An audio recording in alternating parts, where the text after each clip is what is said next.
दोस्तों, आज से करीब 5 साल पहले 19 अक्टूबर 2019 को वैज्ञानिकों को हमारे सौरमंडल का विचरण कर रहे एक बेहद ही अजीबोगरीब स्पेस ऑब्जेक्ट का पता चला।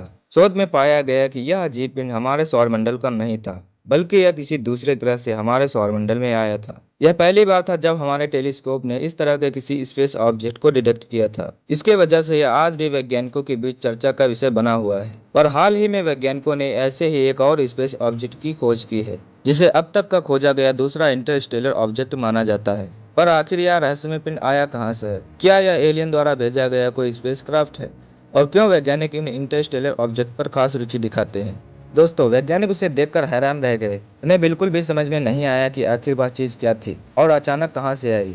तेजी से आगे बढ़ते इस पिंड का अवलोकन वैज्ञानिकों ने अन्य दूरबीनों से किया तो उन्हें इनमें कुछ अजीबोगरीब बातें नजर आई। एक तो इसकी रफ्तार बहुत ज्यादा थी और दूसरा इसकी चमक हर 7 घंटे 20 मिनट में 10 गुनी ज्यादा होकर के वापस पुरानी स्थिति में लौट आ रही थी। इसकी लंबाई इसकी मोटाई से 10 गुना ज्यादा थी, जो कि बेहद ही अजीबोगरीब था। ऐसा अब तक सौरमंडल के किसी भी पिंड के साथ नहीं देखा गया था। वैज्ञानिक उस खगोलीय पिंड का वर्गीकरण करने में कुछ दिनों तक असमर्थ रहे, चूंकि ऐसा विचित्र व्यवहार अब तक सौरमंडल के किसी भी पिंड के साथ नहीं देखा गया था। इसलिए बाद में काफी शोध और खोज के बाद वैज्ञानिकों ने अनुमान लगाया कि वह हमारे सौर परिवार का सदस्य नहीं था, बल्कि यह दूर तारे यानी इंटरस्टेलर स्पेस के बीच से आया हुआ था।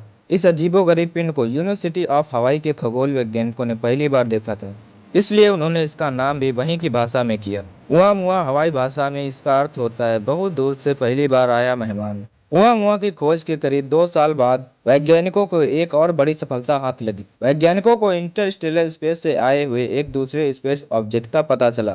दुनिया भर के खगोल वैज्ञानिकों के बीच यह ऑब्जेक्ट फिर से एक बार चर्चा का विषय बना हुआ है।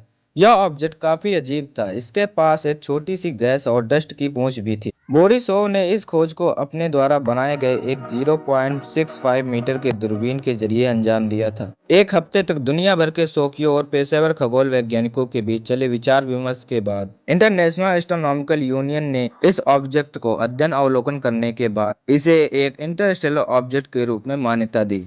इस दूसरे इंटरस्टेलर ऑब्जेक्ट को 2I बोरिसोव नाम दिया गया। शुरुआत में कंफ्यूजन यह थी कि आखिर यह ऑब्जेक्ट एक कॉमेट है या एक एस्टेरॉयड या फिर सौर मंडल के बाहर से आया हुआ एलियन का कोई स्पेसक्राफ्ट। शुरुआती निरीक्षणों से पता चला कि यह एक धूमकेतु यानी कि कॉमेट है।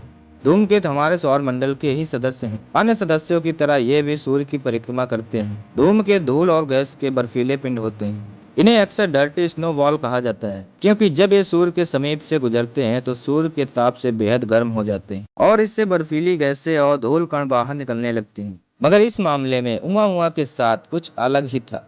उसके सूर्य के बहुत पास पहुंचने के बाद भी उसमें धूल और गैस तो क्या, धुएं तक का कोई लक्षण नहीं दिखाई दिया था। सूर्य के समीप से गुजरते समय उसकी रफ्तार अचानक बढ़ गई, लगभग 95,000 किलोमीटर प्रति घंटे से 3,15,000 किलोमीटर प्रति घंटा हो गई। वैज्ञानिकों का अनुमान है कहीं 2I बोरिसोव के साथ भी ऐसा ना हो, क्योंकि फिलहाल इसकी रफ्तार 32 किलोमीटर प्रति सेकंड है।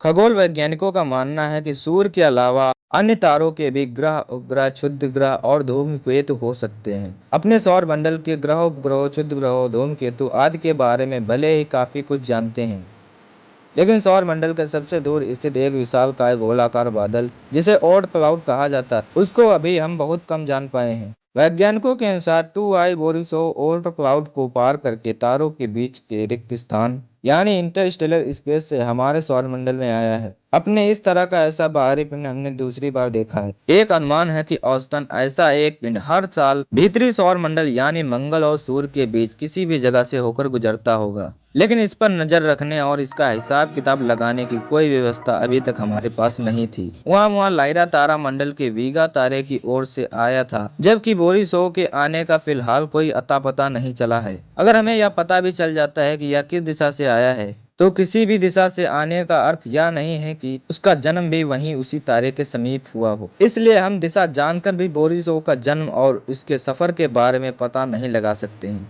2 साल में ही सौर मंडल के बाहर सितारों की दुनिया से दूसरे मेहमान का अपने इलाके में आना एक मायने में खुशी की बात है और दूसरे मायने में एक चिंता की बात भी है। क्या ये पहले भी आते थे और बिना दर्ज हुए चुपचाप निकल जाते थे, या हमारा सूरज अभी आकाश गंगा के किसी ऐसे इलाके में है जहां इधर उधर भटक रहे छोटे पिंडों की भरमार है। इसमें दूसरी वाली आशंका काफी समय से जताई जा रही है, जो उल्का पिंड और धूम के सौर मंडल के भीतर से आते हैं, फिर चाहे उनके आने की वजह कितनी भी अजीबो गरीब क्यों ना हो, उनसे निपटने का कुछ न कुछ उपाय किया जा सकता है। दूसरी बात, धरती के ऐसे पिंड की पहचान की गई जो पक्के तौर पर दूसरे सौर मंडल से आया था। यही नहीं, यह भी पक्का हो गया कि करोड़ों साल से यह तारों के बीच विशाल खाली जगह में घूम रहा था। इस पिंड की अजीबोगरीब बनावट, इसकी तेज गति और इसका जन्म स्थल, ये कुछ ऐसे सवाल हैं जो तारों के बीच रिक्त स्थान से आया है। यह मेहमान खगोल वैज्ञानिकों को माथा पच्ची के लिए छोड़ गया है। धन्यवाद दोस्तों, आपको यह वीडियो कैसी लगी कमेंट बॉक्स में कमेंट करके जरूर बताइएगा। अगर हमारे चैनल पर नए हैं तो हमारे चैनल को सब्सक्राइब भी कर लेना।